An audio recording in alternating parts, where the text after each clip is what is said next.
Tata Steel Dhurvi Gold, Tata Steel Dhurvi Gold, Tata Steel Dhurvi Gold, Tata Steel Dhurvi Gold. काय नाव तुमचं? श्रीकृष्ण हनुमंत निंबाळकर, गाव शिरपळा हवेली, तालुका इंदापूर. तालुका.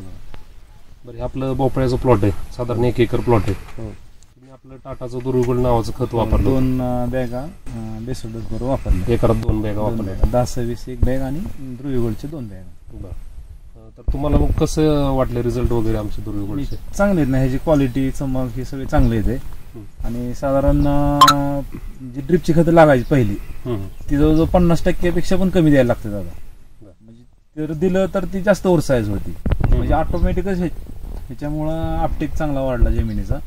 म्हणजे आपण जे खाल्लं देतो खत ते साधारण 4 किलो द्यायला लागतं, तिथं 2च किलो द्यायला लागतं आता सध्या. तेवढ्यावरच 4 किलोचा रिझल्ट येतो. म्हणजे साधारण 50% पेक्षा जास्त खतं कमी लागायला लागली ड्रिपची. आता चालू रेटला तर खूपच महाग आहेत खतं, त्या मानाने हे सगळ्यात स्वस्त आहे.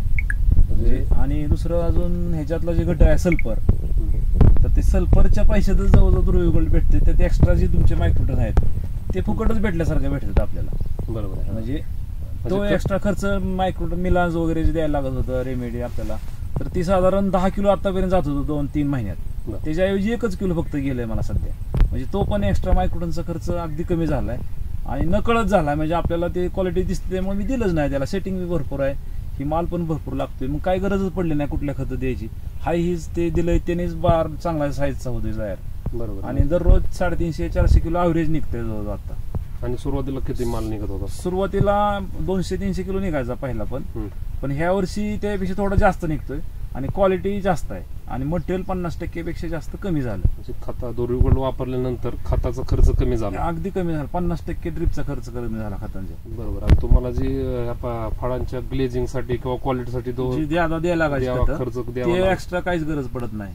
वरनं फवारणी पण दिली नाही अजून, मायक्रोडनची एक पण फवारणी केलेली नाही. कशाचीच गरज पडली, फक्त लहानपणी तेवढ्या 2-3 फवारणी केल्यात. बरोबर. म्हणजे एक्स्ट्रा वाढीसाठी म्हणा किंवा काय मायक्रोडनची.